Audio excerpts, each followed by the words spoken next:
aset yayasan apabila ingin dialihkan untuk kepentingan umum harus memperoleh persetujuan daripada badan pembina.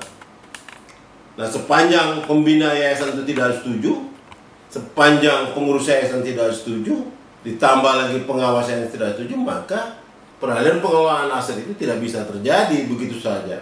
Makanya saya bilang, kalau negara mau mengambil alih ini harus melakukan gugatan terlebih dahulu melalui pengadilan.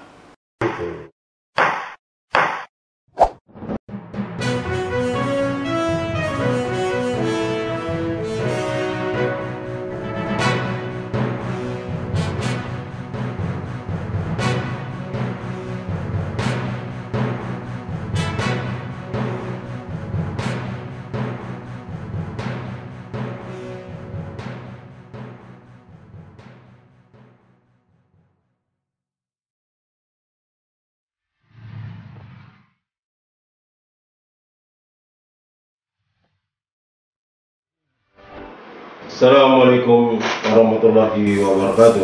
Salam sejahtera buat kita semua. Selamat datang kembali di Herman Kalir Channel. Kali ini Herman Kalir Channel akan mengupas masalah undang-undang yayasan. Kenapa? Karena akhir-akhir ini heboh pengambil alihan Taman Mini Indonesia Indah, di mana Taman Mini Indonesia Indah ini dikelola oleh Yayasan Harapan Kita berdasarkan keputusan Presiden tahun 1977. Nah, karena masalah yayasan ini adalah masalah yang perlu diketahui oleh masyarakat banyak, dan ini perlu kita kaji secara hukum, sah atau tidaknya pengambilan alihan pengelola aset Taman Mini Indonesia ini oleh Kementerian Sekretaris Negara. Saya akan mengupas satu persatu, mulai dari undang-undang yayasan itu sendiri. Di dalam Undang-Undang Nomor 16 Tahun 2001, organ yayasan itu terdiri dari pembina, pengurus, pengawas. Nah, pembina ini diatur di dalam pasal 2 Undang-Undang Nomor 16 Tahun 2001 tentang yayasan. Artinya apa? Pembina adalah organ yayasan yang mempunyai kewenangan yang tidak diserahkan kepada pengurus atau pengawas. Kewenangan pembina yayasan adalah membuat keputusan mengenai perubahan anggaran dasar, pengangkatan dan pemberhentian anggota pengurus dan anggota pengawas, penetapan kebijakan umum yayasan berdasarkan anggaran dasar yayasan, pengesahan program kerja dan rancangan anggaran tahunan yayasan, dan penetapan keputusan mengenai penggabungan dan atau pembubaran yayasan. Pengurus yayasan diangkat oleh pembina berdasarkan keputusan rapat pembina untuk dalam jangka waktu 5 tahun dan dapat diangkat kembali setelah masa jabatan 5 tahun berakhir, ditentukan dalam anggaran dasar. Nah, susunan pengurus sekurang-kurangnya terdiri atas seorang ketua, sekretaris, dan seorang bendahara. Artinya apa? Penggantian pengurus, ketentuan lebih lanjut mengenai susunan dan tata cara pengangkatan, pemberhentian, penggantian pengurus diatur dalam anggaran dasar. Dalam hal terjadi penggantian pengurus yang menggantikan, menyampaikan pemberitahuan secara tertulis kepada menteri. Pemberitahuan tersebut wajib disampaikan dalam jangka waktu paling lama 30 hari terhitung sejak tanggal penggantian pengurus yayasan. Nah, pengawas adalah organ yayasan yang bertugas melakukan pengawasan serta memberikan nasihat kepada pengurus dan menjalankan kegiatan yayasan. Pengawas ini dia bertugas untuk mengawasi roda organisasi yayasan itu sendiri. Pengawasan di dalam pasal 40 ayat 1 dan ayat 2 Undang-Undang Nomor 16 2001 tentang yayasan, sekurang-kurangnya 1 orang pengawas. Nah, sesuai dengan pasal 43 kewenangan pengawas adalah pengawas berhak melakukan pemeriksaan dokumen-dokumen keuangan, pembukuan yayasan. Oleh karena itu, selayaknya ditunjuk orang yang memiliki keahlian dan pengalaman yang berkaitan dengan akuntansi, keuangan, sehingga dapat mengawasi pelaksanaan tata kelola yayasan yang baik. Itulah tadi ada 3 komponen yayasan yang perlu diketahui masyarakat, bahwa yang pertama adalah pembina, yang kedua adalah pengurus, yang ketiga adalah pengawas. Sebagaimana saya sudah tuangkan tadi, saya komentar tadi bahwa tugas masing-masing pembina, pengurus, dan pengawas itu sudah diatur di dalam undang-undang yayasan. Nah, setelah 3 komponen yayasan ini saya bahas tadi, saya kupas tadi di atas, saya kembali kepada persoalan problematika yayasan. Pertama, kekayaan yayasan berasal dari sejumlah kekayaan yang dipisahkan dalam bentuk uang atau barang. Yang kedua, selain kekayaan sebagaimana dimaksud dalam ayat 1, kekayaan yayasan dapat diperoleh dari sumbangan atau bantuan yang tidak mengikat. B. Dari wakaf. C. Dari hibah. D. Hibah wasiat. Dan E. Memperoleh lain yang tidak bertentangan dengan anggaran dasar yayasan dan atau peraturan perundang-undangan. Kekayaan yayasan dilarang dialihkan atau dibagikan kepada organ yayasan, kepada karyawan atau pihak lain yang mempunyai kepentingan terhadap yayasan, baik langsung maupun tidak langsung dalam bentuk lain yang dapat dinilai dengan uang. Bisa dilihat dalam pasal 5 Undang-Undang Yayasan. Artinya apa di sini? Aset-aset yayasan itu tidak dapat dialihkan atau dibagikan kepada organ yayasan, apakah itu karyawan atau pihak lain yang punya kepentingan terhadap yayasan, baik itu langsung maupun tidak langsung. Bolehkah pengurus yayasan menjual aset? Pengurus tidak berwenang: 1. Mengikat sebagai penjamin utang. 2. Mengalihkan kekayaan yayasan kecuali dengan persetujuan pembina. 3.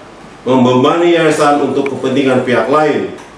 Bisa lihat di dalam pasal 37 ayat 1 Undang-Undang 16 2001. Artinya, bila ada persetujuan pembina, apakah diperbolehkan? Sesuai dengan pasal 40 Undang-Undang 41 tahun 2004 tentang yayasan, perlu dilihat juga dari status atau sumber dari aset kekayaan yayasan tersebut. Apakah merupakan kekayaan yang berasal dari wakaf atau bukan? Jika berasal dari wakaf, maka aset kekayaan yayasan itu tidak dapat dijual belikan.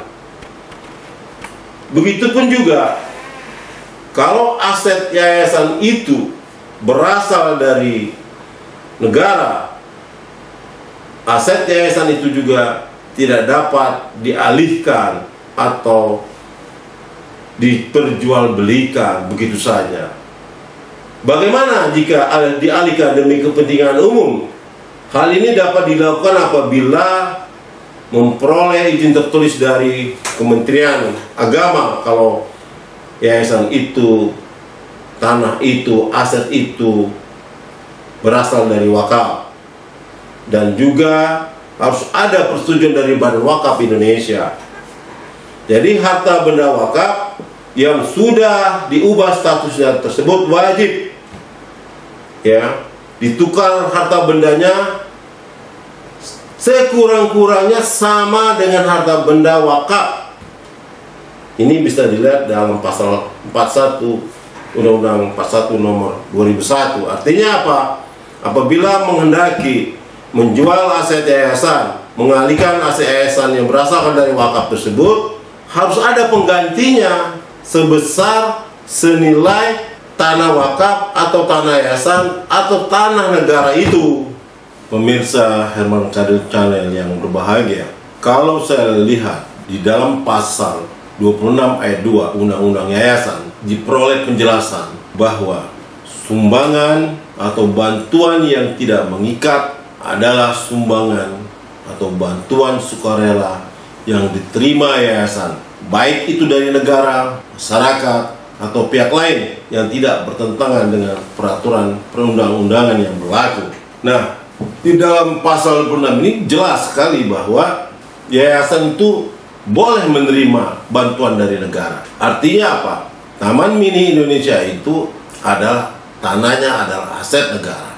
Nah, berdasarkan Kepres nomor 51 tahun 77 sudah diserahkan kepada Yayasan Harapan Kita untuk mengelolanya. Artinya apa? Ini adalah sudah menjadi milik Yayasan Harapan Kita. Nah, begitupun sebaliknya, ketika ada pengambil alihan aset yayasan ini, harus ada persetujuan daripada pembina yayasan itu sendiri. Organ yayasan, di situ ada pembina, di situ ada pengurus, dan di situ ada pengawas yayasan, harus ada persetujuan. Hal ini bisa dilihat di dalam pasal 40 Undang-Undang 41 tahun 2004. Aset yayasan apabila ingin dialihkan untuk kepentingan umum harus memperoleh persetujuan daripada badan pembina.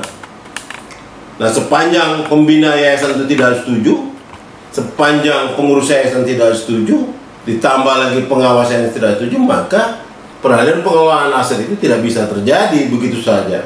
Makanya saya bilang, kalau negara mau mengambil alih ini harus melakukan gugatan terlebih dahulu melalui pengadilan negara untuk mengambil alih aset yayasan ini itu dikelola diserahkan kepada pengelolanya pada pihak lain atau pihak ketiga, maka harus ada putusan pengadilan negeri terlebih dahulu. Terkecuali kalau pembina yayasan, pengurus yayasan, pengawas yayasan mau menyerahkan secara sukarela pengelolaan itu, mengembalikan pengelolaan itu kepada Kementerian Sekretariat Negara. Nah, tapi kalau sepanjang pengurus yayasan Harapan Kita, baik pembinanya maupun pengurusnya maupun pengawasnya tidak menyetujui, maka pengelolaan itu, pengambil alihan itu harus melalui prosedur hukum, yaitu pemerintah harus mendapat putusan pengadilan yang memerintahkan menyerahkan pengambil alihan aset yayasan tersebut. Adanya Undang-Undang Nomor 16 Tahun 2001 dan Undang-Undang Nomor 41 2004 merupakan perubahan dari Undang-Undang Nomor 16 2001. Artinya Yayasan Harapan Kita itu tunduk pada Undang-Undang Yayasan. Dia tidak tunduk lagi kepada keputusan Presiden Nomor 51 Tahun 77. Kalau dipaksakan ada perbuatan melawan hukum yang dilakukan negara, onreh matihat gedak.